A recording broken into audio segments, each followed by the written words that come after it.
வணக்கம். கேள்விக்களம் நிகழ்ச்சிக்கு உங்களை வரவேற்கிறோம். இது மக்களின் மேடை. நாடாளுமன்ற தேர்தல் பரப்புரையில் பல்வேறு இடங்களில் தொடர்ந்து சர்ச்சைக்குரிய கருத்துக்களை பேசிகிட்டு இருக்காரு பிரதமர் மோடி.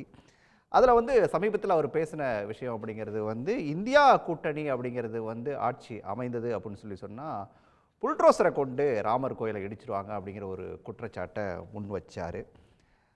முதலமைச்சர் மு.க.ஸ்டாலின் இதுக்கெல்லாம் பதில் சொல்கிற மாதிரி ஒரு அறிக்கையை வெளியிட்டிருக்காரு. அந்த அறிக்கையில் முதலமைச்சர் சொன்ன விஷயத்தை நம்ம ரொம்ப கூர்ந்து கவனிக்கணும். வெற்றி முகட்டை நோக்கி இந்தியா கூட்டணி அப்படிங்கிறது பயணிச்சிட்டு இருக்குது. தோல்வி பயத்தோட வெளிப்பாட்டில் தான் பிரதமர் இப்படியெல்லாம் நாளுக்கு நாள் ஒரு பொய் பரப்புரையை சொல்லிகிட்டு இருக்காரு. வீண் பழியை விரக்தியில் சொல்லிகிட்டு இருக்காரு பிரதமர் மோடி அப்படின்னு சொல்லியிருக்காரு. அதே போல் கார்கே, காங்கிரஸ் தலைவர் கார்கேவும் கூட இதுக்கு பதில் சொல்லியிருக்காரு. பிரதமரை பொறுத்த வரைக்கும் இதுவரைக்கும் இல்லாத அளவுக்கு எந்த பிரதமரும் பேசாத ஒரு பேச்சுக்களை பிரதமர் மோடி பேசிகிட்டு இருக்காரு. தொடர்ந்து வன்முறை பேச்சுக்களை பிரதமர் மோடி பேசிகிட்டு இருக்காரு அப்படிங்கிறது கார்கேவோட குற்றச்சாட்டாக இருக்குது. பிரதமர் மோடி என்ன சொல்கிறாரு அப்படின்னு சொல்லி பார்த்தா, நான் ஏதாவது தவறு செஞ்சுருந்தேன் அப்படின்னு சொன்னால் நான் நேர்மையற்றவன் அப்படின்னு சொல்லி நீங்கள் நிரூபித்தா என்னை தூக்கில் போடுங்க அப்படின்னு சொல்லி பிரதமர் மோடி பேசியிருக்காரு. எதிர்ப்பை சமாளிக்க முடியாமல் சமாளிக்கிறதுக்காக இப்படியான ஒரு சென்டிமெண்ட்டை, ஒரு புது யுக்தியை கையில் எடுத்திருக்காரா பிரதமர் மோடி அப்படிங்கிறத பற்றி தான் இன்றைய கேள்விகள் நிகழ்ச்சியில் விரிவாக பேசியிருக்கோம். விவாதத்தில் பங்கேற்க பத்திரிகையாளர் கே. கார்த்திகேயன், காங்கிரஸ் கட்சியிலிருந்து லக்ஷ்மி ராமச்சந்திரன், அதேபோல் விடுதலை சிறுத்தைகள் கட்சியிலிருந்து வன்னி அரசு, இன்னும் சற்று நேரத்தில் பாரதிய ஜனதா கட்சியிலிருந்து தங்க வரதராஜன், அதேபோல் வழக்கறிஞர் ராமசாமி மையப்பன் இணைய இருக்காங்க. அனைவருக்கும் வணக்கம். நான் கார்த்திகேயன் நிகழ்ச்சியை தொடங்கலாம் அப்படின்னு நினைக்கிறேன்.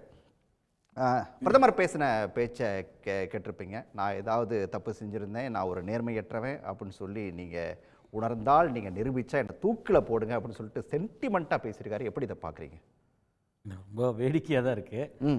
ஏன்னா முதல்ல சொன்ன இவர் தான் பன்ஸ்வாராவில் ராஜஸ்தானில் ஏப்ரல் மாதம் 21 நினைக்கிறேன். அப்போ பேசும்பொழுது ஊடுருவல்காரர்கள், இன்ஃபில்ட்ரேட்டர்ஸ் அப்படின்னும், அப்புறம் அதிகமாக குழந்தை பெற்றுக்கொள்பவர்கள் அப்படின்ற வார்த்தைகளை பேசியவர், இஸ்லாமிய சகோதரர்களை பற்றி பேசியவர் இவர் தான். அதற்கப்புறம் அந்த அர்த்தத்தில் பேசலை, அப்படி பேசலை அப்படின்னு திருப்பி பின்பு அவரே இதை சொன்னார். அதே போல் இப்போ கடைசியாக பேசியிருப்பது ராமர் கோயிலை காங்கிரஸ் ஆட்சிக்கு வந்தால் இடித்து விடுவார்கள், பூட்டு போட்டுருவாங்க அப்படின்னாரு. அப்புறம் இடித்துருவாங்க, புல்டோசர் இடிச்சிருவாங்க அப்படின்னு பேசுகிறாரு. புல்டோசரை எப்படி பயன்படுத்தணும்னு யோகி ஆதித்யநாத்தை பார்த்து கற்றுக்குங்கன்னாரு. அப்புறம் இந்து முஸ்லீம் அவர்களுடைய ஒற்றுமையை பிரிக்கிற விதமாக பேசினா நான் அதுக்கப்புறம் பொது வாழ்க்கையில் இருக்கிறதுக்கே தகுதி இல்லாதவன் ஆகிடுறேன் அப்படின்னு வார்த்தையை சொன்னார். நான் அவர்களோடு சகோதரனாக வளர்ந்தேன் அப்படின்லாம் பேசினார். ஆனால் என்ன வேடிக்கைன்னா, ஏன் வேடிக்கைன்னு சொல்கிறேன்னா, முதல் நாள் இதை பேசுகிறாரு, அப்புறம் அடுத்த நாள் இன்னொரு இடத்துக்கு கூட்டத்துக்கு போயிட்டு அதே மாதிரி மாற்றி பேசுகிறார், முற்றிலும் நேர்மாறாக பேசுகிறார், அதற்கு எதிர்மறையான விஷயங்களை பேசுகிறாரு. இஸ்லாமியர்கள் குறித்து மிகவும் கடுமையான விமர்சனம், வெளிப்படையான மத ரீதியான பிரச்சாரம் வைக்கிறார். சரி, ஒருவேளை இவர் அப்படி பேசலைன்னு ஒரு வாதத்துக்கு வச்சுக்குவோம். அவருடைய கட்சியைச் சேர்ந்த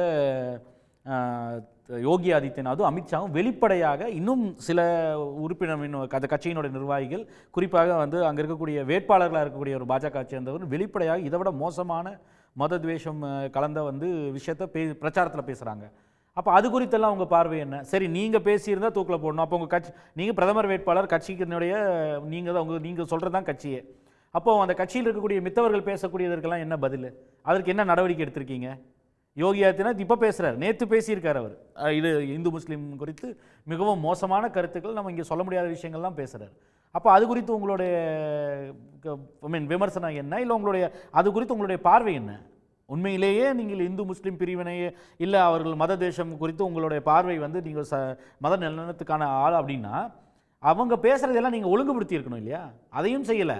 இப்போ இன்னைக்கு இப்போ சொன்ன ஒரு நாளைக்கு பிரச்சாரத்தில் என்ன, நாளைக்கு பிரச்சாரம் இல்லை, இது இருக்குது, அந்த இடத்துக்கு பண்ண மாட்டார். வேறு மாநிலத்தில் போய் பேசும்போது என்ன சொல்லுவார்னு அவங்களுக்கே தெரியாது. அதற்கு நம்ம எதிர்பார்க்கக்கூடாத ஒரு பாம் ஷெல்லை ட்ராப் பண்ணுறாரு. இதை விட மோசமான வார்த்தைகளை சொல்வதற்கு வாய்ப்பு இருக்குது. ஏன்னா ஆரம்பத்தில் ஊடுருவல்காரர்கள்னு சொன்னவர், அதுக்கப்புறம் அதிகமான குழந்தை பெற்றுக்கொள்பவர்கள்னு சொன்னவர், இப்போ எங்கே நிற்கிறாருன்னா ராமர் கோயிலுக்கு பூட்டு போட்டுருவாங்க, இடிச்சிருவாங்கன்ற இடத்துல நின்றுட்டுருக்காரு. அப்போ இனியும் வரக்கூடிய நாட்களில் 5ஆம் கட்டம் திங்கட்கிழமை நடக்குது. அப்போ 6-7க்கு என்ன மாதிரி இந்த பிரதமர் பேசுவார்னு நம்மளால் கணிக்கவே முடியாது. அடிப்படையில் என்னென்னா, இது இந்த பிரதமருக்கு ஒரு பதட்டம் இருக்குது.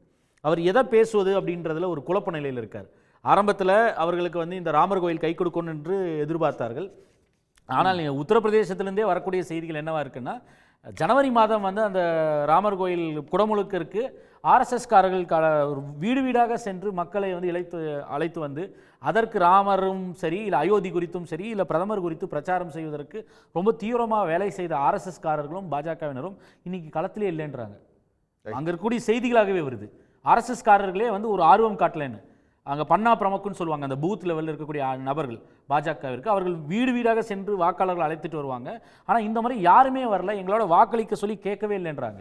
உத்தரப்பிரதேச முதலமைச்சர் குறிப்பிட்டது போல இந்த பிரதமரோட பேச்ச ஒரு பதட்டத்தோட வெளிப்பாடா தான் பாக்குறீங்க. நிச்சயமா அதுல சந்தேகமே இல்லை. அங்க இருக்கக்கூடிய செய்திகள் என்ன சொல்றதுன்னா, வழக்கமாக பாஜகவிற்கு பெரிய அளவுக்கு வாக்கு செலுத்தக்கூடிய தாக்கூர்களே இந்த முறை காங்கிரஸ்க்கு வாக்களிக்கிறாங்க. அவங்க சரித்திர காலங்காலமாக காங்கிரஸ்க்கு பெரியவாரியா வாக்கு செலுத்த மாட்டார்கள் என்ற ஒரு விமர்சனம் உண்டு. அவர்கள் பாஜகவிற்கு வாக்களிப்பாத கூட வந்து முன்பு இருந்த காலத்தில் கூட ஜெயந்த் சௌத்ரியினுடைய சரண் சிங் அவருடைய தாத்தா அவருக்கு தான் வாக்களிச்சுட்டு இருந்தாங்க, அவர்களுக்கு வாக்களிக்க மாட்டாங்கன்ற விமர்சனம்லாம் உண்டு. ஆனால் அவர்கள் கூட இந்த முறை காங்கிரஸுக்கு உத்தரப்பிரதேசத்திலேயே வாக்களிச்சிருக்காங்கன்னு சொல்றாங்க. அப்போ இந்த விஷயங்கள் இருக்கு இல்லையா, அப்போ அங்கே உத்தரப்பிரதேசத்திலேயே நிலைமை வந்து இவர்கள் எதிர்பார்ப்பது போல ஒரு சாதகமாக இல்லைன்ற ஒரு பதட்டத்தில் எதை பேசுவது என்று தெரியாமல் முதல்ல ஒரு விஷயத்தை மத ரீதியாக தான் எடுத்துட்டு போகணும்னு முடிவு பண்ணிட்டாங்க. ஏன்னா சாதனையில் பேசுறது இல்லை, பெரிய அளவில் அவர் பேசாமல் இல்லை, பேசுறது இல்லை, அதிகமாக பிரதானப்படுத்துறது வந்து மத ரீதியான பிரச்சாரத்தை தான். அதை கேட்டுருவோம். தங்க வரதராஜன், உங்ககிட்ட தான் இந்த கேள்வி. சாதனைகளை சொல்றதுக்கு பெருசா எதுவும் இல்லை, தோல்வி பயத்தோட வெளிப்பாடு காரணமாக தான் இப்படியான மத ரீதியான மதத்தை பிளவுபடுத்தக்கூடிய பேச்சுக்களை பிரதமர் வந்து தொடர்ந்து பேசிட்டு இருக்காரு அப்படிங்கிற ஒரு குற்றச்சாட்டை கார்த்திகேயன் இப்போ முன் வச்சாரு. இன்னைக்கு வந்து முதலமைச்சர் மு க ஸ்டாலினோட அறிக்கையும் அதே விஷயத்தை தான் சொல்லுது. என்ன பதில், இதை எப்படி பார்க்குறீங்க சார்? எதிர்கட்சிகள் எதை தின்னா பித்தம் தெரியும் என்ற நிலையில் இருக்கிறாங்க. நரேந்திர மோடி எதை பேசினாலும் இவர்களுக்கு அச்சம் வருது. அதாவது பேச வேண்டிய இடத்துல எது பேசணுமோ அது பேசுகிறாரு. எந்த எதிர்கட்சியுடைய பிரச்சாரத்துக்கு எதில் பதில் கொடுக்கணுமோ அதில் பதில் கொடுக்குறாரு. உதாரணமாக இவர்கள் வந்து ஒரு வெறுப்பரசியலை செய்வது எதிர்கட்சிகள், அதுக்கு பதில் சொல்வது நரேந்திர மோடி பாஜக. இது மேலே எங்கள்கிட்ட இந்த விஷயத்தை திசை திருப்புறாங்க. நான் உதாரணம் சொல்கிறேனே, இன்னைக்கு பாகிஸ்தானுடைய முன்னாள் அமைச்சர் சௌத்ரி பவத் ஹுசேன் என்ன சொல்கிறார், நரேந்திர மோடி இந்தியாவிலிருந்து அகற்றப்பட வேண்டும், ராகுல் காந்தி தான் வர வேண்டும் அப்படின்னு சொல்கிறார். அதுதான் பாகிஸ்தானுக்கு நல்லதுன்றார். நான் கேட்குறேன், அப்போ நாங்கள் அதுக்கு பதில் சொல்கிறோம், ஏங்க பாகிஸ்தான் நலமாக இருக்கணும்னா ராகுல் காந்தி வந்து வரணும் விருப்பப்படுது, இது சரியா என்று நான் மக்கள்கிட்ட பிரச்சாரத்தை வைக்கிறோம். ஒரு உதாரணம்.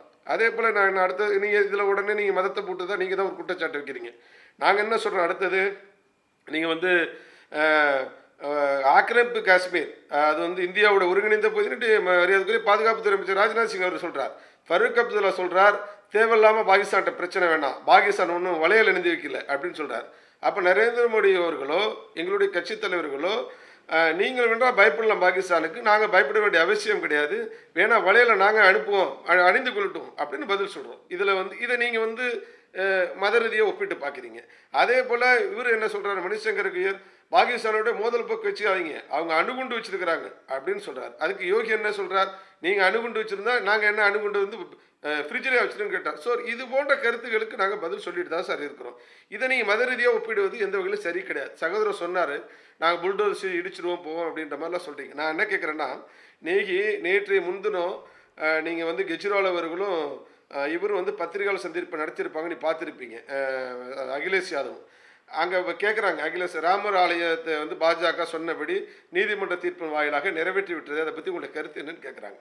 அதுக்கு என்ன சொல்கிறாரு, அது ஏங்க அது தேவையில்லாத ஒன்று அப்படின்னு சொல்கிறார். அதாவது ஒரு பெரும்பான்மை சமுதாயத்தினுடைய ஒரு நீதிமன்ற வாயிலாக 3 தலைமுறையாக அங்கே மசூதி கட்ட வேண்டும் போராடிய அன்சாரி குடும்ப ஒப்புதலோடு அவர்கள் கலந்து கொண்ட நிகழ்ச்சி தான் அந்த ராமர் பிரதிஷ்டை நிகழ்ச்சி. அதை நீங்கள் ஒரு மதத்தி நிகழ்ச்சியை அவமானப்படுத்துகின்ற பொழுது வந்து அதனுடைய பொருளை வந்து அப்படியே நீங்கள் இது இப்படி நினச்சிங்கன்னா நாளைக்கு நீங்கள் ஆட்சிக்கு வந்தீங்கன்னா என்ன வேணாலும் அதை பற்றி நீங்கள் மற்றவர்களை திருப்திப்படுத்த செய்வீங்கிற அவமானம் வருது. கார்த்தி கேட்கிறாரு, எங்க இதுல அவமானம் வருது? என்ன சார் இதுல எங்க சார் அவமானம் வருது? என்ன சார் அது என்ன ஒரு அது என்ன புரோஜனம் அப்படின்னு சொன்னா அது என்ன சார் அர்த்தம்? அவங்களோட நம்பிக்கை சார், ஒரு பெரும்பான்மை மக்களுடைய நம்பிக்கை. அதனால என்ன பிரயோஜனம்னு சொன்னாரு நீங்க சொல்லாதீங்க. அவர் அப்படி சொல்லல.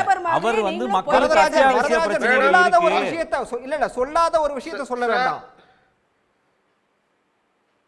அகிலேஷ் யாதவ் கிட்ட நீங்க முந்தா நாள் பேசுன பிரஸ் மீட்ல அவர் சொன்னதுக்கு பதில், வேற ஒண்ணும் கிடையாது. அதை பத்தி கேட்கிறப்ப ஒரு விஷயம், இதை நீங்க வேணா உள்ளார்ந்து போய் பாருங்க, அவர் சொன்னதுல இருக்குது. அதனால என்ன பிரயோஜனங்க, அது பேரு பாஜக சொல்லிட்டு இருக்கு அப்படின்னு சொல்றாரு. அதை பொருளை நீங்க அலட்சியமா பேசாதீங்க, நாங்க சொல்றோம், வேற ஒண்ணும் கிடையாது. அடுத்து என்ன சொல்றேன்னா, செக் பண்ணுங்க, அந்த மாதிரி எதுவுமே நானும் அந்த பிரஸ் கான்ஃபரன்ஸ்ல கேட்டேன், அந்த மாதிரி எதுவுமே சொல்லல. இவங்க போய் அடிக்கிட்டே போவாங்க, லட்சுமி நீங்க குறுக்கிடுறாங்க, பேசுறதுக்கு டைம் வரதராஜன் லட்சுமி குறுக்கிடுறாங்க. நிறைய கேட்ட பிறகு நீ பதில் சொல்லுங்க. இல்ல நீங்க அவங்க போய் அடிக்கிட்டே போவாங்க. சன் டிவி இந்த இல்ல சார் நீங்க என்னன்னா போற போக்குல எல்லாருமே ஒரு விஷயத்தை சொல்லிட்டு இருக்கீங்க, அதை செக் பண்ணுங்கன்னு சொல்றீங்க திரும்ப. சார் அவர் அதனுடைய பொருளை தான் சொல்லியிருக்காரு. யாராவது பேசுவாங்களா? வேண்டிய அவசியம் என்ன அப்படா உதாசீனப்படுத்தி அகிலேஷ் யாதவ் சொன்னார் சார். பாஜக காரங்க சொல்லியிருக்காரு சார். எல்லாரும் ஹிந்து விரோதியா? நாங்கெல்லாம் ஹிந்து இல்லையா? உங்களுக்கு ஓட்டு போடுறவங்க மட்டும் தான் ஹிந்துவா? எல்லாம் விலக்கி வச்சிர போறீங்களா? நீங்க தான் ஹிந்து விரோதி. நீங்க என்ன நாங்க என்ன கேக்குறோம்? இப்ப நான் என்ன கேக்குறேன், நான் என்ன சொல்றேன் சகோதரி லட்சுமி, இல்ல நான் என்ன கேக்குறேன், நான் இல்லங்க உங்களுக்கு நீ யாரு என்ன ஹிந்து இல்லன்னு சொல்றதுக்கு? நான் என்ன கேக்குறேன், நீங்க இந்துவா வார்த்தைக்காக சொல்லிட்டு போறது இந்து அல்ல. இன்னும் இந்த கோடான கோடி இந்து மக்களுடைய நிகழ்ச்சியில ஒரு பிரதமர் கலந்துக்கிற உரிமையை அரசியல் செய்கிறார்.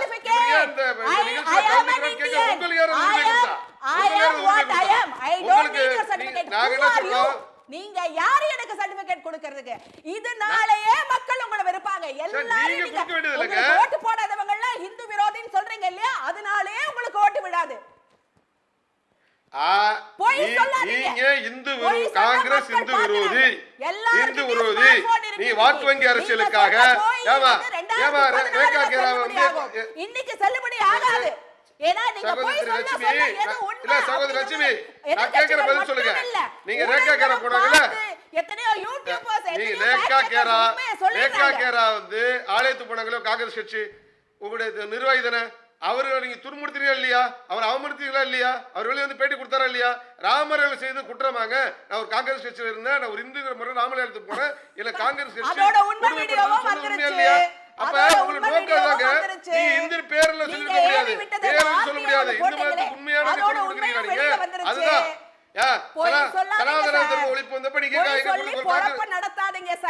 இல்லங்க. நீங்க சும்மா பேரளவுல சொல்லிட்டு போயிடக்கூடாது. நீங்க பேரளவுல சொல்லிட்டு போறதுக்கு நீங்க நாங்க சர்டிபிகேட் கொடுக்க வேண்டியதில்லை. மக்கள் யாரு இந்து மதத்துக்கு மதம் என்ன சொல்றது? சத்தியமேவ ஜெயதேன்னு இந்து மதம் தான சொல்லிட்டு இருக்கு. அதுக்காக பாதுகாப்பு என்பது நாட்டு மக்கள் தெரியும். ஒண்ணு நான் என்ன கேக்குறேன், ஒரு விஷயம் பெரிய எல்லாரும் கட்டுப்படுத்துங்க. அவங்க குறுக்க பேசுறாங்கன்னா அவங்களுடைய நேரத்துல நான் பேசுறேன், அப்புறம் முடிச்ச பிறகு பேச சொல்லுங்க. நான் என்ன சொல்றேன், பதில் தான் உங்களுக்கு சொல்லிட்டு இருக்காங்க, பதில் தான் சொல்லிட்டு இருக்காங்க. வேற ஒண்ணு இல்ல. சொன்னீங்கனா நிச்சயமா போயின்னு நான் முடிச்சற அப்புறம் பேசுறேன். இந்த டிபேட் நடத்துறாங்க. நான் என்ன சொல்றேன், இன்னைக்கு பிராண பிரதிஷ்டை நாங்க போய் பண்ணனுங்க. நீ நரேந்திர மோடி ராமராஜ் நிகழ்ச்சி கலந்துட்டாங்க. இது காங்கிரஸ் தலைவர் கலந்துக்கலாங்க. இல்ல நீங்க பேச இப்ப நான் பேசி முடிச்சிட்ட பிறகு நீ பேசுங்க, இல்ல நீங்க பேசுங்க நான் செய்வேன். அப்ப ரெண்டு பேரும் நேருக்கு தெரியாது. நான் சொல்ல கேளுங்க. நான் அதே போல இன்றைக்கு எங்கள் நரேந்திர மோடி அவர்கள் இன்னைக்கு கிறிஸ்துமஸ் பண்டிகை அன்னைக்கு போய் சர்ச்சில் பாதிரியாரோட கொண்டாடுறாரு. இது அதுல அதை நீ தவிர்க்க முடியும், நீங்க சொன்னது சொல்ல முடியுமா? நான் என்ன சொல்றேன், இதே 5 ஏக்கர் நிலத்துல அங்க மசூதி கட்டப்பட்டால் இதுக்கு நீ பதில் சொல்லுங்க, இதுக்கு பதில் சொல்லுங்க மேடம் லட்சுமி மேடம், பதில் சொல்லுங்க. இதே மசூதி கட்டப்பட்டால் அங்கே இதுதாங்க எங்க நிலைப்பாடு, இதுதான் எங்க மத சார்பின்மை. உங்களுடைய போதி மத சார்பு, உங்களுடைய வாக்கு வங்கி அரசியல மக்கள் படம் ஓட்டுவாங்க. நான் என்ன சொல்றேன், இப்படி சித்தரிக்கிறது கரெக்டா? 20 கோடி மக்கள் இருக்கிற ஒரு சமுதாயத்தை காங்கிரஸ் கட்சி இந்து விரோத கட்சி வாக்கு வங்கி அரசியல் இஸ்லாமியர்களை பயன்படுத்துறீங்க. நீங்க முத்தலாக் சட்டத்தை கேக்குறீங்க, முத்தலாக் சட்டத்தை காங்கிரஸ் இல்லையாங்க? இனி ஒரு பெண்ணா இருந்து பேசுங்க, ஒரு பெண்ணாக இருந்து நீ பேச வேண்டும். இன்னைக்கு இந்த நாட்டுல சம உரிமை கொடுத்தது யார்? இஸ்லாமிய பெண்களுக்கு நரேந்திர மோடி. இன்னைக்கு எங்கள் வாக்களிச்சிருக்காங்க, எங்கள் வாக்களிச்சிருக்காங்க. இன்னைக்கு பொது சட்டத்துல சொத்து வாரிசு சட்டத்துல லாபம் இருக்கு, அதனால எங்களுக்கு அவங்க வாக்களிச்சிருக்காங்க. வரதராஜன் அவங்களோட கருத்தை கேட்டுருவோம்.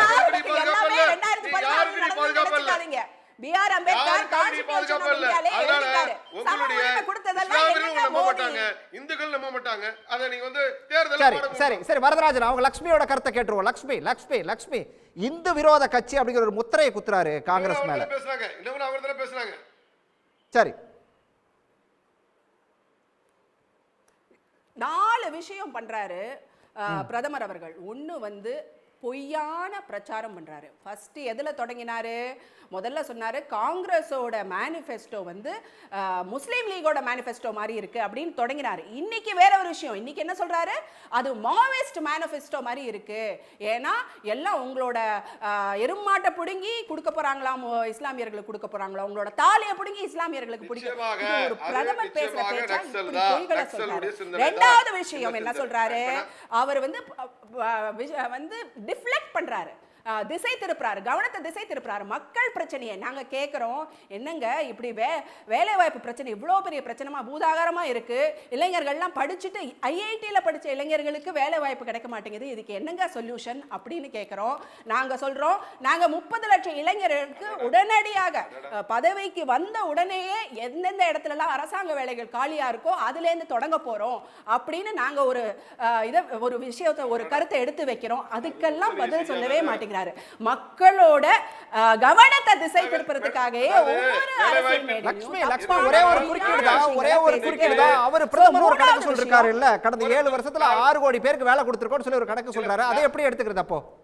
இல்ல தவறு சார் இருங்க சார் நான் கேக்குறேன் இருங்க. 6 கோடி பேருக்கு வந்து இருங்க இங்க பாருங்க. இன்னைக்கு அவங்க பதில் சொல்லட்டும், லட்சுமி சொல்லட்டும், அவங்க கிட்ட கேட்டிருக்கேன். நீங்க குறுக்க பேசினாலும் எனக்கு காதுல விழாது. நீ கேட்டதுக்கு இல்ல வரதராஜன் லட்சுமி 2 பேருமே வெளியில இருந்து பேசுறீங்க, இங்க அவங்க முடிச்சிரட்டும். Hear your audio, I cannot see your video.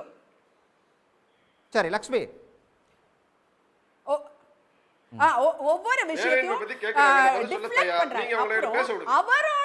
அவர் சொன்ன பேச்சையே அவரே கான்ட்ரடிக்ட் பண்றாரு. ஒரு நாளைக்கு சொல்றாரு நான் ஹிந்து முஸ்லிம்னு நான் என்னைக்குமே பேசினதில்லை அப்படிங்கிறாரு.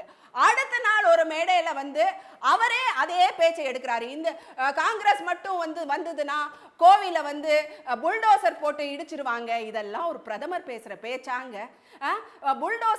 புல்டோசரை எப்படி ஓட்டணுங்கிறத வந்து எப்படி வந்து யார் மேல செலுத்தணும் அப்படிங்கறத யோகி கிட்டே இருந்து கத்துக்கணும் அப்படின்னு ஒரு அது என்ன சொல்றது, பிரேசன்னஸ்னு ஆங்கிலத்துல சொல்லுவாங்க, ஒரு தெனாவட்ல பேசுறது. ஆமா நான் புல்டோசரை வந்து ஏழை மக்கள் மீதும் ஒடுக்கப்பட்ட மக்கள் மீதும் புல்டோசரை அவங்களோட விட்டு அவங்களோட வீடுகள்லாம் இடிப்பே அப்படின்னு ஒரு தெனாவட்ல பேசுற பிரைம் மினிஸ்டரையும் சீஃப் மினிஸ்டரையும் என்ன எப்படி அவங்களுக்கு பதில் சொல்ல முடியும்? ஒரு கருத்து சகோதரர் அவர் சொன்னதுக்கான கமெண்ட் அவங்க சொல்றாங்க சார். பிரதமர் பேசினார் இல்லையா, அதற்கான கமெண்ட் தான் அவங்க கமெண்ட் சொல்றாங்க. இப்ப நீங்க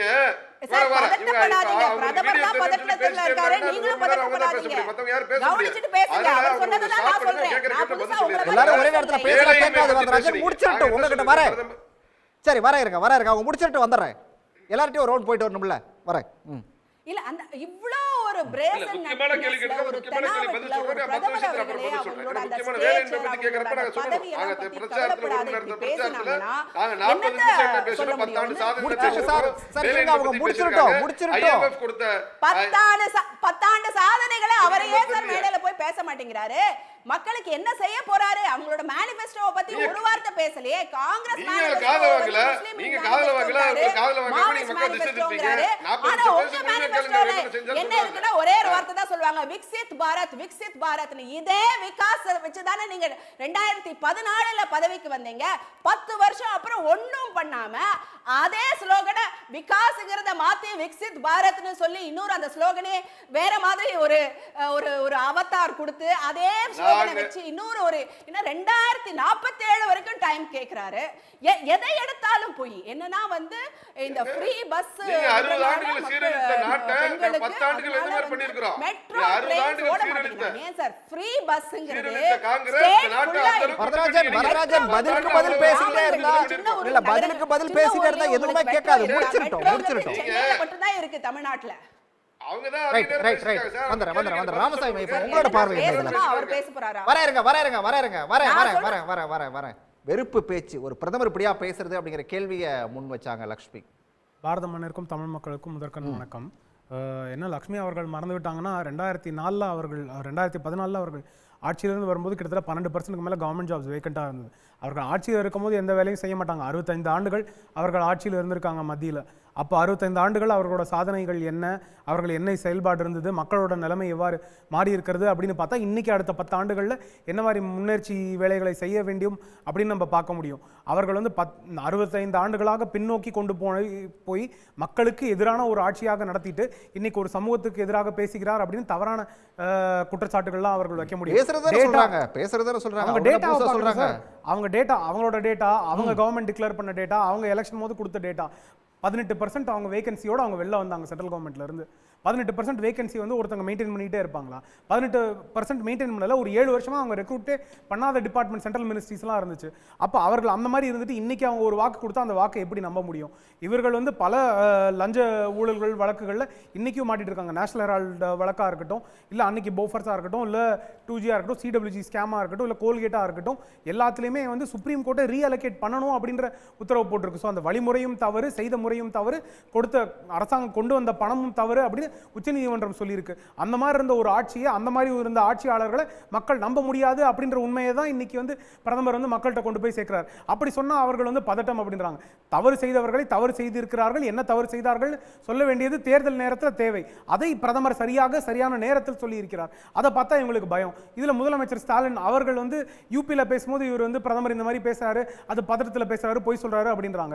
ஒன்றும் இல்லை, உங்க சேனல்ல கவர் பண்ணியிருக்கீங்க. திமுக தலைவர்கள் எத்தனை பேர் வந்து பிரஸ் கான்ஃபரன்ஸ்ல வந்து பீகார்ல இருந்து யூபில இருந்து வரவங்க இங்க பானிபூரி தான் விற்கிறாங்க, நாகாலாந்துல இருக்கவங்க இதுன்னு நாய்க்கறி தான் சாப்பிட்றாங்க அப்படின்னு பிரஸ் கான்ஃபரன்ஸ்ல சொல்லியிருக்காங்க. அந்த மாதிரி வேறு மாநிலத்திலிருந்து வந்தவர்களை அவர்கள் வந்து எந்த காரணத்திற்காகவோ இல்லை ஒரு தற்செயலாகவோ சொல்லியிருந்தா அது தவறு. அந்த மாதிரி தவறாக பேசுகிறார்கள் இங்க இருக்க உங்களோட கூட்டணி கட்சியை சார்ந்த அரசியல் தலைவர்கள் அப்படின்றத அங்க பிரதமர் சுட்டி காட்டியிருக்கார். நம்ம வந்து எப்பவுமே வந்து ஒரு மாற்று மனப்பான்மை இருக்கக்கூடாது. இந்தியாவில் இருக்க அனைவருமே நம்ம சகோதரர். பாரதியார் வந்து பாரக்குள்ளே நல்ல நாடு பாரத நாடுன்னு எல்லாத்தையும் மொத்தமாக ஒரு நாடாக பார்த்துருக்காரு. இவர்களை மட்டும் தனியாக, தனி ஆட்சியாளர்களாக, தனி நாடாக, தனி மாநிலமாக, தனி உரிமையாளர்களாக மட்டும் பேசுகிறாங்களே தவிர நாட்டில் இருக்கவங்க எல்லாரையுமே வந்து ஒரே சகோதரர்கள். எல்லாருக்குமே எல்லா இடத்துலையும் உரிமை இருக்குது. எனக்கு யூபியில் எந்த அளவுக்கு உரிமை இருக்கோ யூபியில் இருக்கவனுக்கு தமிழ்நாட்டில் உரிமை இருக்குது அப்படின்றத நம்புறதுக்கு தயாராக இல்லாத ஒரு திமுக கட்சியை அவர்கள் அங்கே குற்றம் சாட்டுகிறார்கள். அந்த குற்றத்தை அவர்களால் வெளிக்கொணர முடியல. அதுதான் உண்மையான நிலைமை. இதை தாண்டி அவர்கள் இந்த மாதிரி சொல்லவே இல்லை அப்படின்றது பிரஸ் கான்ஃபரன்ஸ்ல எதுவுமே இல்லை அப்படின்றத அவங்கள சொல்லுங்க காங்கிரஸ். அதை அவங்களால சொல்ல முடியாது. அதனால அவர்கள் இந்த மாதிரி பிரதமர் மேலே ஏதாவது வீணாக தவறாக ஏதாவது ஒரு குற்றச்சாட்டு சாட்ட வேண்டியதுதான். இதனால எந்த ஒரு வித்தியாசமும் இருக்க போறதில்ல. பிரதமர் வந்து சாதாரணமாக அவர்களோட செயல்கள்னாலேயே 400 கிட்ட சீட்டு பெற்று திரும்பி அறுதி பெரும்பான்மை பெற்ற பிரதமராக வரப்போகிறார். Right sir. வன்னியர் சார், உங்களோட பார்வை, அதாவது வந்து இந்தியா கூட்டணியோட பேச்சினாலேயே பாஜக வந்து 400க்கு மேற்பட்ட இடங்கள்ல வெற்றி பெறும் அப்படிங்கிறது ராமசாமி மையப்பனோட பார்வையா இருக்குது. பாரதிய ஜனதா கட்சி படுதோல்வியில் வீழப்போகிறது என்பதில், அந்த பதற்றத்தில் இந்தியாவுடைய தலைமை அமைச்சர் மோடி அவர்கள் பிதற்றுகிறார் என்பதை முதல்ல புரிஞ்சுக்கிறணும். கடந்த 10 ஆண்டுகளில் அவருடைய சாதனைகளை சொல்லி வாக்கு கேட்கலை. ஆனால் கழிவிறக்கத்தை தேடுறாரு. தன்னை வந்து இந்தியா கூட்டணியை சேர்ந்தவர்கள் வந்து வெளிநாட்டு சக்தியோடு இணைந்து என்னை அழிக்க முயற்சி பண்ணுறாங்க அப்படின்னு சொல்கிறது ஒரு கழிவிறக்கம். இப்போ வந்து நீங்கள் வந்து என்னை தூக்கில் போட்டுக்கோங்க, நான் ஏதாவது தப்பு செஞ்சால் என்னை தூக்கில் போடுங்க அப்படிங்கிற இது வந்து ஜெர்மனியில் வந்து ஹிட்லர் சொன்னது. போலி தேசபக்தியை உருவாக்கி ஜெர்மானிய பக்தியை வந்து உருவாக்கும் பொழுது அவர் சொன்னார், இந்த நாட்டுக்காகத்தான் என்னை ஒப்படைச்சேன், ஏதாவது நான் தப்பு பண்ணியிருந்தால் என்னை வந்து சுட்டுக்கொள்ளுங்கன்னு சொல்லி சொன்னார். ஆனால் அவரே சுட்டு தற்கொலை பண்ணிக்கிட்டாருங்கிறது வேற. அதே உத்தியை தான் வந்து மோடி கையாளுறாரு. இன்றைக்கி வந்து எதையும் அவர் சொல்ல முடியல. முழுக்க வெறுப்பு அரசியல், பொய்யை தவிர வேறு ஒன்றும் இல்லை. உதாரணத்துக்கு நீங்கள் சொல்கிறத பார்த்தீங்கன்னா, அவர் சொல்கிற பொய்களில் வந்து இந்த எரும மாடு மேட்டரை வந்து பேசுகிறாரு, இல்லை பசுமாடு பேசுகிறாரு, ராமர் கோயில் பிரச்சனையை பேசுகிறாரு. இதை கூட நீங்கள் வந்து தள்ளி வச்சுருங்க, நீங்கள் அது ஒன்றும் பிரச்சனை இல்லை. ஆனால் அவர் வந்து அடிப்படையில் தனக்கு ஒரு வீடு இல்லை அப்படின்னு சொல்லி பொதுக்கூட்டத்தில் பேசுகிறாரு. ஆனால் 2019 அவிடவுட்டில் வந்து என்னவா சொல்லியிருக்கிறாங்க, தன்னுடைய பங்குக்கு வந்து 4 பேருக்கு பங்கு இருக்குது, அது வீடு இருக்குது, அது வந்து 1 கோடிக்கு மேலே வந்து அதுக்கு பெருமானம் உள்ளது அப்படின்னு சொல்லி அவர் சொல்கிறாரு. அதில் அவிடவுட்டில் தாக்கல் பண்ணுறாரு.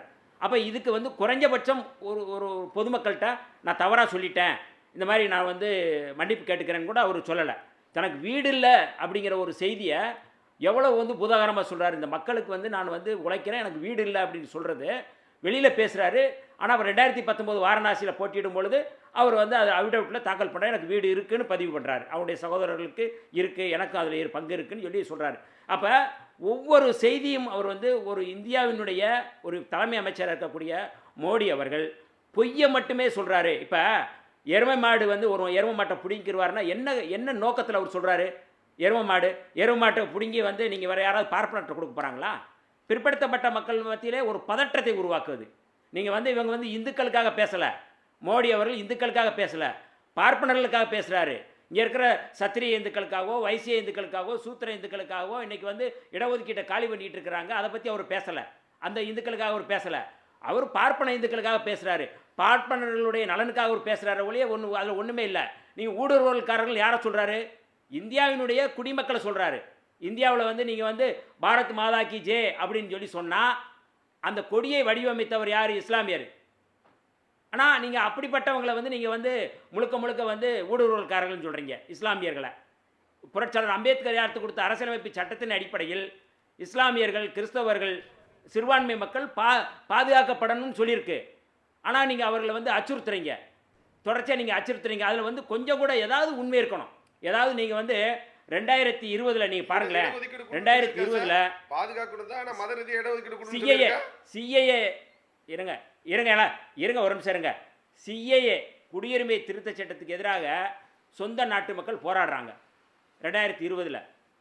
இவங்க வந்து புல்டோசரில் வச்சு டெல்லியில், வடகிழக்கு டெல்லியில் புல்டோசர் வச்சு இடிக்கிறாங்க. மொத்தம் எத்தனை பேர்? 53 பேர் கொல்லப்பட்டார்கள், 200க்கும் மேற்பட்டவர் காயம், 19 பேர் இன்னையில கைது செய்யப்பட்டு ஃபேக்சுவலான தவறான விஷயம்லாம் சொல்றாங்க. இல்ல சாரி சிஏஏக்கும் புல்டோசர்ல டெல்லில ஏற்பட்டதுக்கும் வேற இது பொசிஷன். சிஏஏ அவங்க ஹைவேல ப்ரொடெஸ்ட் பண்றாங்க. ஒரு சுதந்திர நாட்டுல டெமோக்ராட்டிக் ஸ்பேஸ்ல ஆதாரத்தோட ஸ்பேஸ் இருந்துச்சு.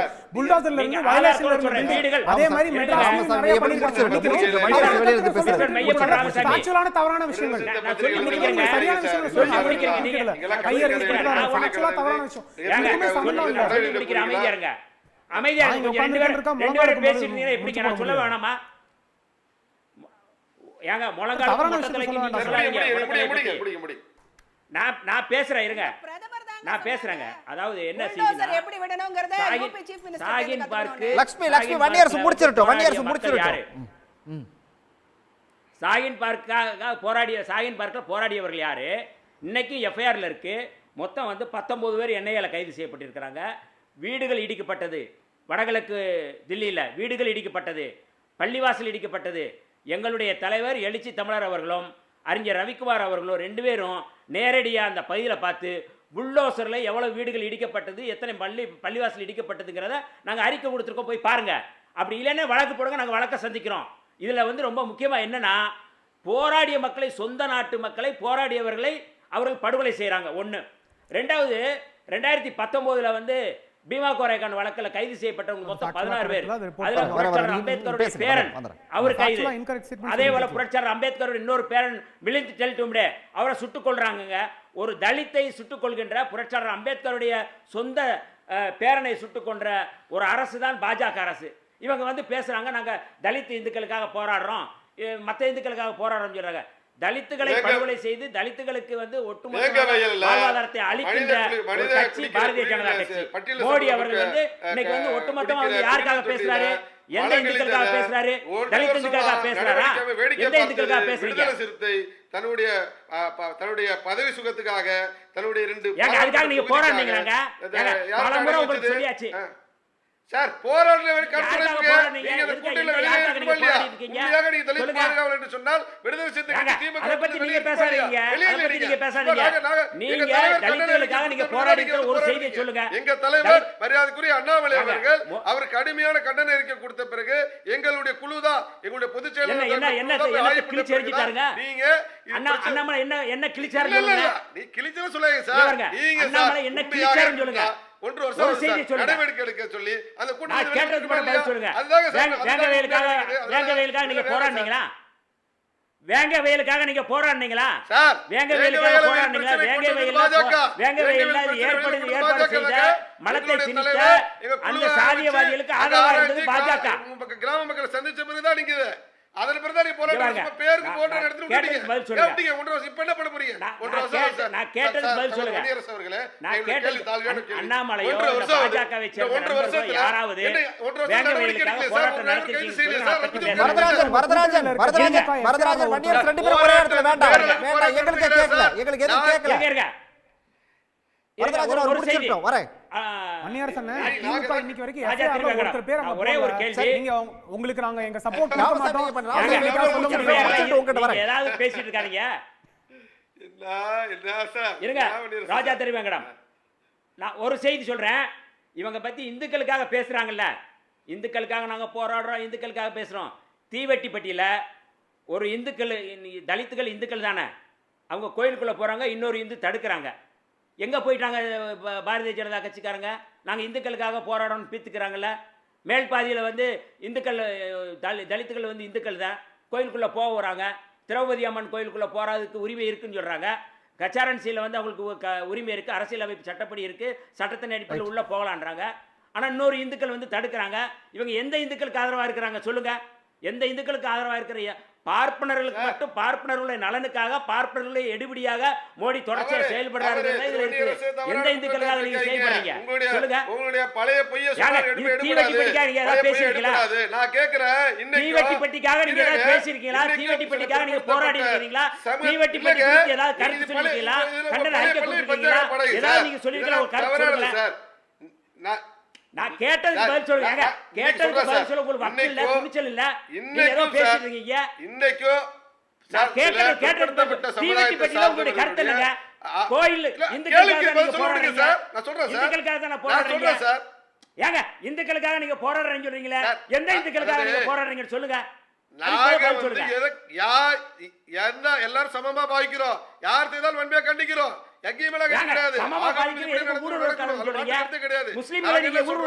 எப்படி சமமா பாதிப்பீங்க எப்படி நீங்க பாவிப்பீங்க நீங்க இந்துக்கள்ங்கிற பேர்ல வந்து நீங்க யாருக்கு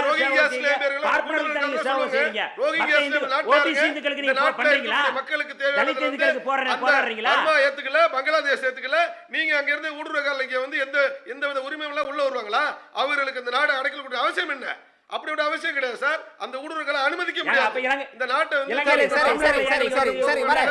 கொடுக்க முடியும் அதனால வளர்ச்சி பாதிக்குது வன்னியர் சார் வர சார் இலங்கையில் இருக்கிற தமிழர்களையா நீங்க அனுமதிக்க மாட்டீங்க எதுக்காக நீங்க அனுமதிக்க மாட்டீங்க அவங்க என்ன ஊடுருவல்காரர்களா குடியுரிமை திருத்த சட்டத்தின் அடிப்படையில் அவங்களையா நீங்க தடுக்கிறீங்க அதாவது வர வன்னியர் சார் வரதராஜன் வர பேசலாம் கார்த்தி திரும்ப அதே விஷயத்தை கையில் ஊடுருவல்காரர்கள் அப்படின்னு சொல்றாரு இது எப்படி நம்ம புரிஞ்சுக்கிறது திரும்ப பாஜக அதுக்குள்ளே தான் சுத்தி வருது இல்லை நான் முதல்ல அவர் சொல்லும்போது வந்து காங்கிரஸ் வந்து 18% வந்து காலி பணியிடங்களை வச்சுட்டு போன்னு அவர் வாதத்துக்கு நான் அதை ஒத்துக்கிறேன் 10 வருஷமாக எத்தனை அதை நிரப்பியிருக்காங்க அப்படின்றத மட்டும் சொன்னால் போதும் ஒன்றிய அரசில் 18% பணியிடங்கள் காலியாக இருக்குன்னா 2014 அதெல்லாம் தவறு செஞ்சாங்கன்னா காங்கிரஸ் ஆட்சி வீட்டுக்கு அனுப்பப்பட்டது 10 ஆண்டுகள் ஆட்சி செய்து அந்த 18% எத்தனை நிரப்பியிருக்காங்க இன்றைக்கி எவ்வளோ காலி இடங்கள்னு வெளிப்படையாக புள்ளி விவரத்தை கொடுக்கறதுக்கு தயாராக இருக்காங்களா அதானி அம்பானி குறித்து வந்து ஒரு கருத்து சொன்னார் பிளாக் மணியை வந்து டெம்போவில் வச்சு நைட்டில் கொண்டு போய் வந்து காங்கிரஸ் கொடுத்தாங்கன்னு சொன்னார் இல்லையா அது குறித்த கேள்வி எழுப்பப்பட்டது பியூஷ் கோயல்கிட்ட அவர் வர்த்தகத்துறை அமைச்சர் வேறு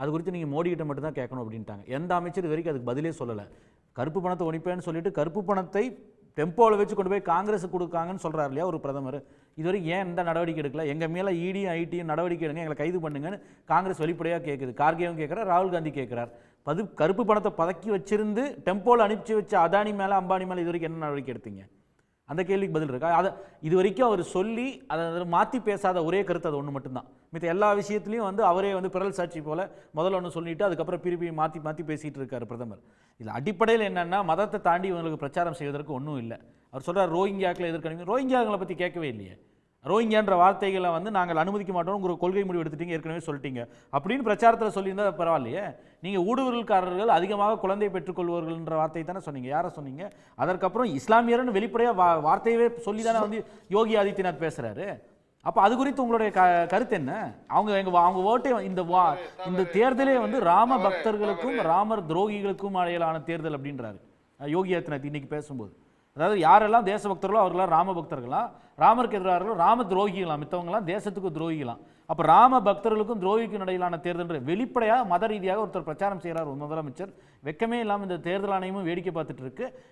நான் அப்படி செய்ய மாட்டேன், அந்த நாள் வந்து இந்து வெர்சஸ் முஸ்லீம் பேசினா நான் பொது வாழ்க்கையில் இருக்கிறதுக்கே தகுதி இல்லாதவன்னு ஒரு பிரதமர் பேசுவார்னா, உங்களுடைய முதலமைச்சர் இந்த பேச்சு பேசிக்கிட்டு இருக்காரு, அது குறித்து உங்க பார்வை என்ன? ஒரு வார்த்தை வந்து கூப்பிட்டு சொல்லியிருக்கீங்களா இந்த மாதிரி பேசக்கூடாதுப்பா, சட்டத்தில் அதுக்கு இடம் கிடையாது, இல்ல அதே போல வந்து இது மேல மத ரீதியாக வந்து ஓட்டு கேட்கக்கூடாது அப்படின்ற ஒரு வார்த்தையை என்னைக்காவது வந்து ஒரு குறிப்பா ஒரு அறிவுரையாவது சொல்லியிருக்காங்களா? நான் மத நிலத்திற்கான ஆளு, நான் வந்து பிரதமர் என்பது நீங்க ஒரு பாஜக தலைவராக ஜேபி நட்டா பேசுவதும் தவறு. ஆனால் அப்படி பேசினாலும் கூட அரசியல் பேசுறாருன்றது அரசியல்ன்ற முறையில் பார்க்கலாம்.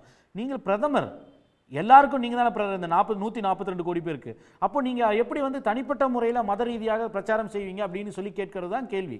நீங்க ஒரு தனிநபராக யாருக்கும் பார்க்கப்பட்ட ஒரு பிரதமராக இருந்து கொண்டு இப்படி பேசுறீங்களேன்னு தான் கேள்வி எல்லாருமே வைக்கிறாங்க. அங்க இருந்துட்டு நீங்க கோயில் இடிச்சிருவாங்கன்றீங்க, பூட்டு போட்டுருவாங்கன்றீங்க. அதுபோல எங்க இருக்கு? இவர் தான் சொன்னார் இடஒதுக்கீடை பிடிங்கி கொடுத்துருவாங்கன்னு. அவங்க இன்னைக்கு கேட்குறாங்க 400 சீட்டு வாங்குறதே 2/3 மெஜாரிட்டி, பாஜக எப்படியாவது 400 சீட்டு 370 தாண்டி இருக்கணுன்றதே அந்த 3/2 பங்கு மெஜாரிட்டி வந்துட்டா அரசியலமைப்பு சட்டத்தை மாற்றி இடஒதுக்கீடை வந்து பிற்படுத்தப்பட்டவருக்கு ஓபிசிக்கும் எஸ்சி எஸ்டிக்கும் வந்து நிராகரித்து சட்டத்திருத்தம் கொண்டு வந்து இனிமேல் இடஒதுக்கீடே இல்லாமல் செய்வதுதான் பாஜகவினுடைய திட்டம்னு சொல்லி அவர்கள் மீது ஒரு கடுமையான விமர்சனம் இருக்கு. அதுக்கப்புறம் தான் அவர் பேசுறாரு, இல்ல அம்பேத்கர் கொண்டு வந்த அரசியலமைப்பு சட்டத்தை யாராலையும் மாற்ற முடியாது அப்படின்றாரு. இது வெளிப்படையாக சொல்ல முடியுமா? இல்ல நாங்கள் அரசியலமைப்பு சட்டத்தை மாற்றுவோம்னு அனந்த்குமார் ஹெக்டே பாஜக எம்பி வந்து கர்நாடகாவில் பேசுறாரு, அவருடைய வேட்பாளர் வந்து வடமாநிலத்தில் பேசுறாங்க. இது குறித்து உங்களோட கருத்து என்ன? ஒரு பக்கம் உங்களோட கேண்டிடேட் பேசுறாங்க, எம்பி பேசுறாங்க, இன்னொரு பக்கம் நீங்களும் அது குறித்து பேசுறீங்க. ஆனா நீங்க வந்து மாத்த போறீங்களா? இந்த மாதிரி வந்து சிறுபான்மையினருக்கு எதிராக மாதிரி பேசுறீங்க, இல்ல நான் பேசலன்ற ஒரு வார்த்தை பேசுறேன், அடுத்த நாள் இன்னொரு இடத்துல பேசுறேன். அப்ப அடிப்படையில் என்னன்னா ஒரு கிளியர் அஜெண்டா கிடையாது. இந்த தேர்தலை பொறுத்தவரை பாத்தீங்கன்னா ஒரு நேஷனல் நரேட்டிவ் கிடையாது. பாஜகவிற்கு 2014 வளர்ச்சி குஜராத் மாடல்ன்ற ஒரு தேசிய அளவில் ஒரு கொள்கை ஒரு திட்டத்தோட வந்தாங்க. 2019 புல்வாமா பாலகோட் நடந்த சமயத்தில் நாட்டின் பாதுகாப்பு தான் அவர்களோட மையப்பொருள். அதன் அடிப்படையில் தான் வந்து இந்த தேர்தல் இல்ல. இந்த தேர்தல் பார்த்தீங்கன்னா லோக்கலைஸ்ட் எலெக்ஷனா இருக்கு. பாஜகவிற்கு இருக்கக்கூடிய பெரிய சவால் இதுதான். தேசிய அளவில் ஒரு அஜெண்டாவை அவங்களோட செட்டப் பண்ண முடியல. அவர்கள் கையில் இருக்கக்கூடிய ஒரே ஒரு ஆயுதம்ன்றது வந்து மத ரீதியானது தான். அதனால தான் தொடர்ந்து அதை எடுக்கிறாரு. அது எடுக்கும் பொழுது அது அவருக்கே அவருக்கு பேக் ஃபயர் ஆகுது, பூமராங் ஆகி அவருக்கு பிரச்சனையாக வடியுது அப்படின்னு சொல்லி தெரியும் பொழுது குறிக்கிட்டாரு ராமசாமி குறிக்கிறாரு. முன்னாடி அவங்க டேட்டா சொல்லும் போது கேட்டாங்க, அதாவது எத்தனை எம்ப்ளாய்மெண்ட் கொடுத்தாங்க அப்படின்றதுக்கு. இது வந்து ரீஜனல் ரெக்ரூட்மெண்ட் போர்டு அப்படின்னு இருக்கு. அவர்கள் வெளியிட்ட டேட்டா வந்து 2014 2023 4,30,592 எம்ப்ளாய்மெண்ட் கொடுத்துருக்கோம். அதுக்கப்புறம் சென்ட்ரல் கவர்மெண்ட்ல ஃபில் பண்ணப்பட்ட பொசிஷன்ஸ் 8,82,191. இது இல்லாமல் 9,000 கான்ட்ராக்சுவலாக இருந்தது எல்லாமே ரெகுலரைஸ் பண்ணப்பட்டிருக்கு. இதெல்லாம் அவர்கள் சென்ட்ரல் கவர்மெண்ட்ல இருந்த வேகன்சிஸ் கொடுக்கப்பட்டிருக்கு. இது இல்லாமல் எவ்வளவு குறைச்சிருக்காரு? 18% வேகன்சில 6.9 ஆயிருக்கு.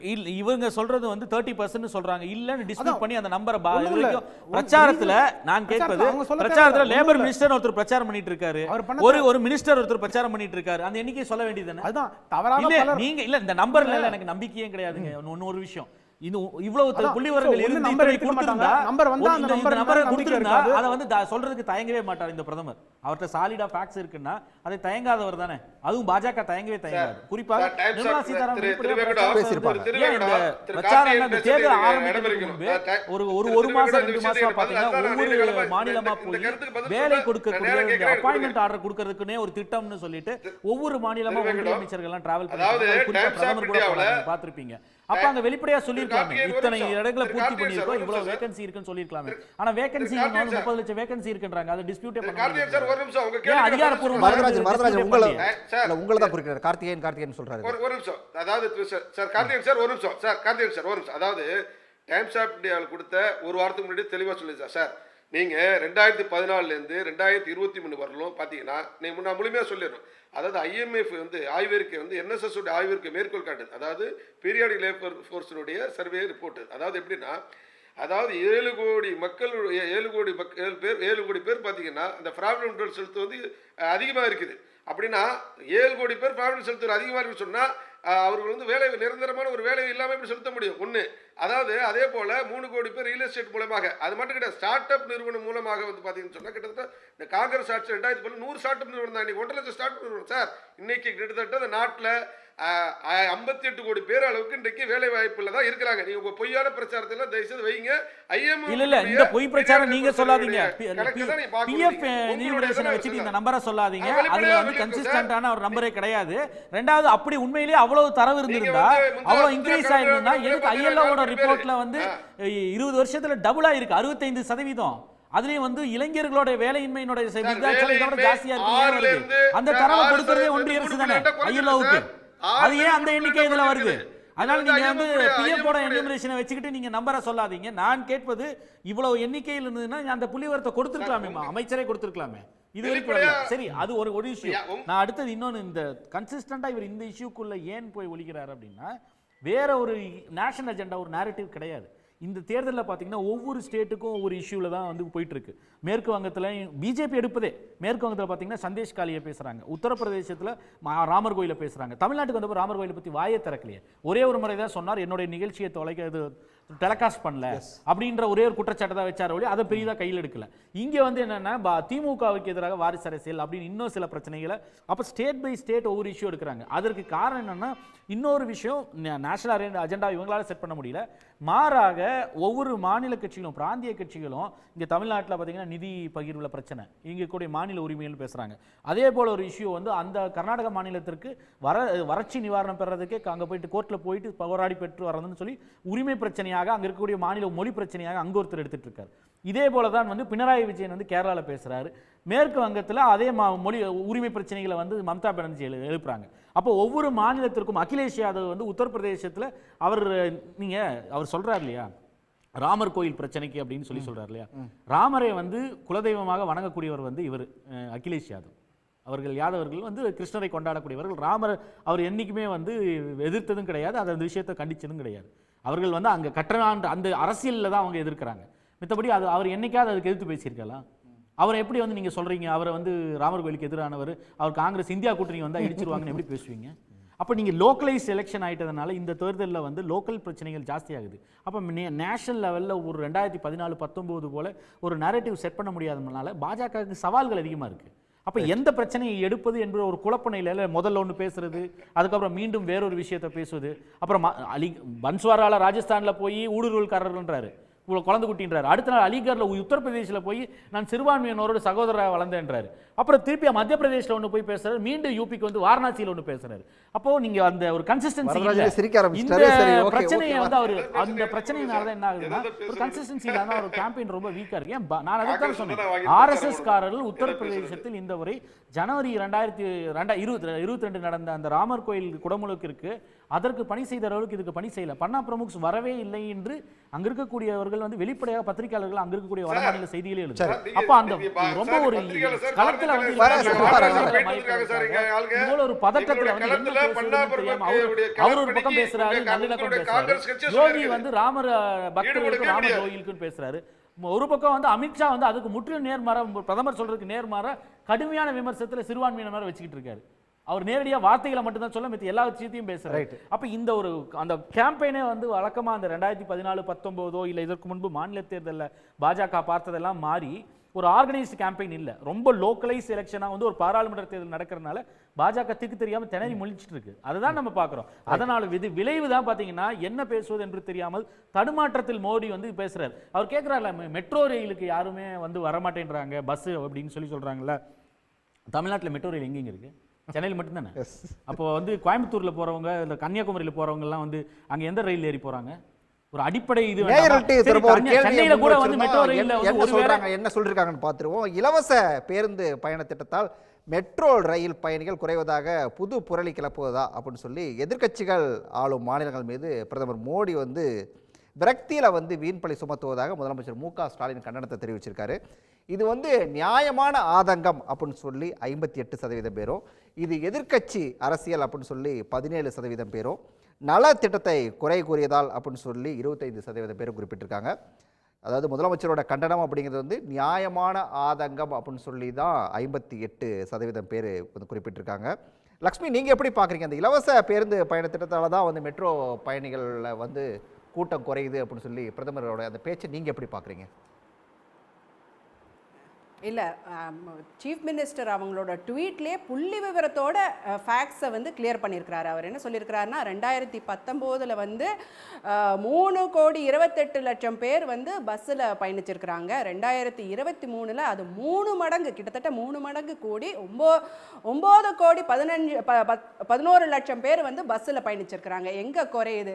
அதுவும் மெட்ரோ எங்கே இருக்குது? வெறும் பிக் சிட்டிஸில் தான் மெட்ரோ இருக்குது. சின்ன கிராமங்கள்லேயும் ஸ்மால் டவுன்ஸ்லேயும், கோயம்புத்தூர், மற்ற பெரிய நகரங்களிலும், மதுரையில், கன்னியாகுமரி இல்ல எங்கேயுமே இல்லை. அதான சொன்னாரு, கார்த்தி சொன்னாரு, சென்னையை தவிர்த்து வேற எங்கேயும் அதான் இல்லை ஏற்கனவே அப்படிங்கறத ஒரு சொன்னாரு. தடவை அவர் கேட்டாரு டிஸ்ட்ரிக்ட் கேபிட்டல் என்ன என்ன என்ன ராஜா சார்? இல்ல சென்னையில மட்டும் தான் மெட்ரோ. நம்ம தமிழ்நாட்டுல எடுத்துக்கிட்டா நம்ம சென்னையில மட்டும் தான் மெட்ரோ இருக்குது. I am not giving up. I am not yielding. I am not yielding. அதாவது தெலுங்கானா நாங்க சொல்ல தமிழ்நாட்டுல தெலுங்கானா பாருங்க. தெலுங்கானால பாத்தீங்கன்னா எல்என்டி நிதர்சனமே நாட்டோட நிதர்சனமே தெரியாத பேசுறாரோ. அங்க போய் ஒரிசால போய் ஒரு கேள்வி எழுப்பினாரு. டிஸ்ட்ரிக்ட் கேபிட்டல்ஸோட பேரை உங்க சீஃப் மினிஸ்டர் சொல்லுங்க. டிஸ்ட்ரிக்ட்ஸ்க்கு எங்கங்க கேபிட்டல், மாவட்டங்களுக்கு ஏதாவது தலைநகரம்னு ஏதாவது இருக்கா? அவருக்கு பிரதமர் இத்தனை வருஷமா பிரதமரா இருந்திருக்கிறாரு, சீஃப் மினிஸ்டரா இருந்திருக்காரு, இது கூட இந்த தகவல் கூட தெரியாத இருந்திருக்காருன்னு அப்படிங்கிறது ரொம்ப ஆதங்கமா இருக்கு. அதே மாதிரி ஹலோ பேசலாம் பேசுங்க. நீங்க இந்த எலெக்ஷன் கேம்பெயின் தொடங்கின போது நீங்க பாத்தீங்கன்னா அப்கி பார் 400 பார், ஏதாவது நாங்க 400 தாண்டணும் அப்படிங்கறத அடிக்கடி சொல்லிட்டு இருந்தாங்க. அப்புறம் அதை சொல்றதை வந்து ரொம்பவும் குறைச்சிட்டாங்க. அப்போ அன்னைக்கு வந்து ஒரு நிருபர் வந்து அமித்ஷா அவர்கள்ட்ட போய், என்னங்க அதை சொல்றதையே நிறுத்திட்டீங்களே? இல்ல இல்ல இல்ல சொல்லிட்டு தான் இருக்கோம். நீங்க 400 கொடுத்தீங்கன்னா நாங்க வந்து பாகிஸ்தான் ஆக்குபைடு காஷ்மீரை இந்தியாவோட சேர்த்துருவோம், அதுக்கு தான் நாங்க 400ன்னு கேட்கிறோம் அப்படின்னு ஒரு தகவலை சொல்றாரு. அதே நிருபர் அவர்கிட்ட கேட்கிறாரு, ஏங்க சைனா 4500 ஸ்கொயர் கிலோமீட்டர் உள்ள வந்துருச்சு, அதை உங்களால தடுக்க முடியல, இப்ப பாகிஸ்தான் ஆக்குபைடு காஷ்மீரை பத்தி பேசுறீங்க. அதே மாதிரி இந்திரா காந்தி அவர்கள் வந்து பாகிஸ்தானை பிளந்து பங்களாதேஷ் உருவாக்கினாங்களே, அப்ப என்ன அவங்களுக்கு 400 இடங்களா இருந்தது பாராளுமன்றத்துல அப்படின்னு அதே நிருபர் கேட்கிறாரு. அதுக்கு அவரால பதில் சொல்ல முடியல.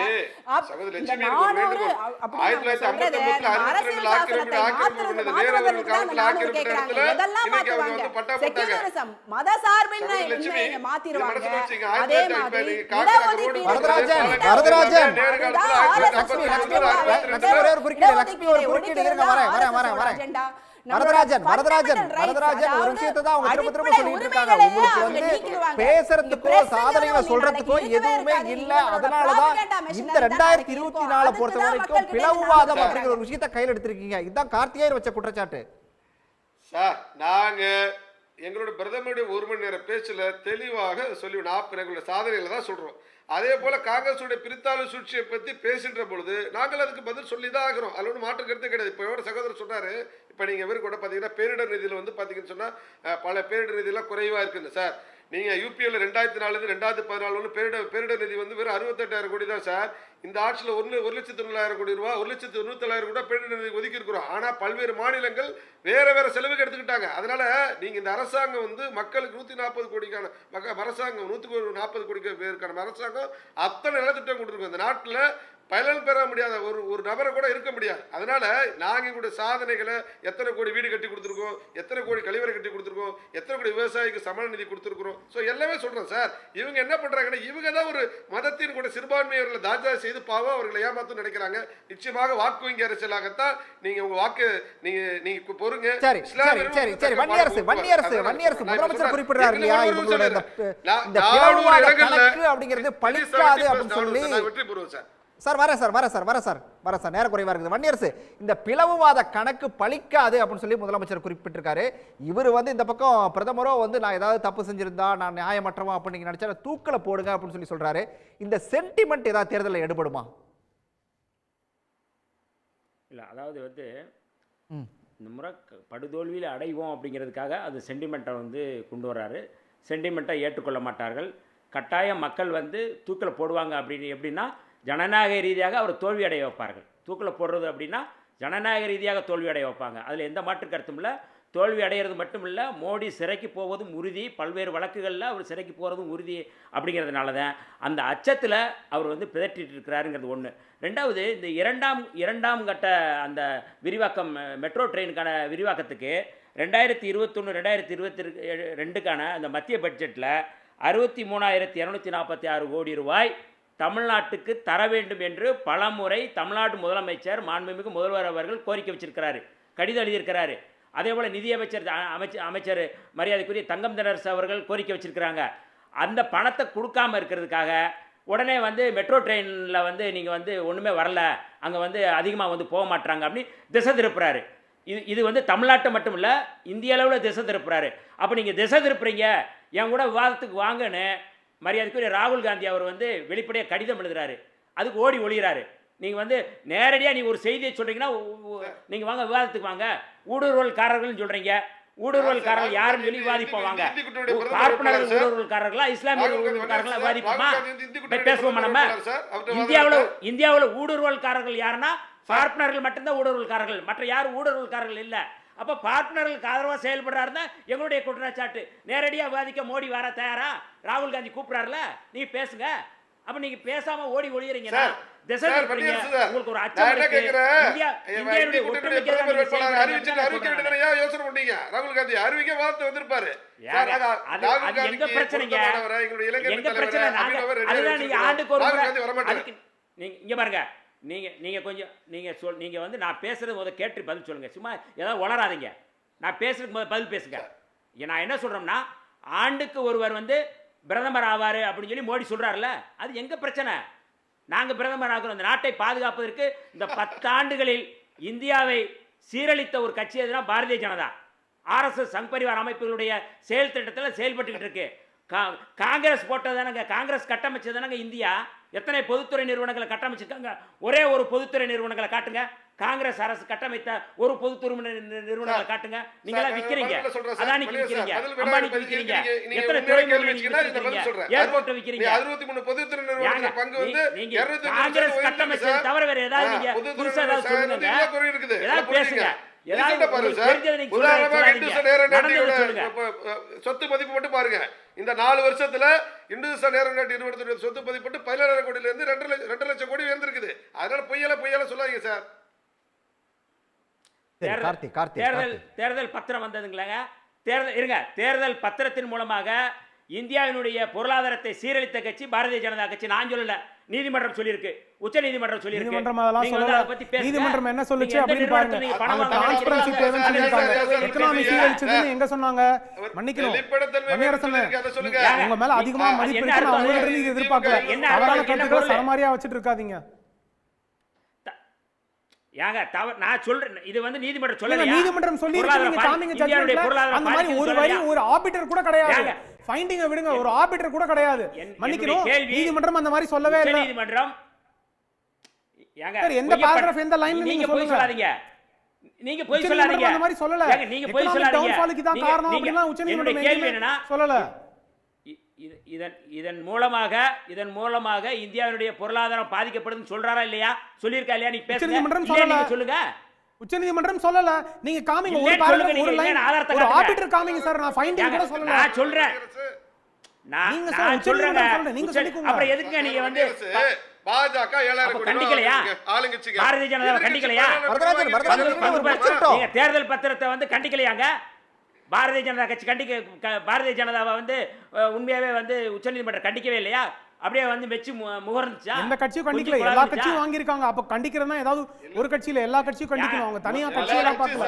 பாஜக 7,000 கோடினா எதிர்க்கட்சி 16 கோடி சார், 16 கோடி சார், 16 கோடி எதிர்க்கட்சிக்குள்ள வாங்கி. இல்ல அதுல என்ன இருங்க, அது நீங்க இங்க பாருங்க, எஸ்கேப் ஆகாதீங்க. எப்படின்னா, ஒரு நிறுவனத்திட்ட பணம் வாங்கணும்னா அதுக்கு இடி அனுப்புறாங்க.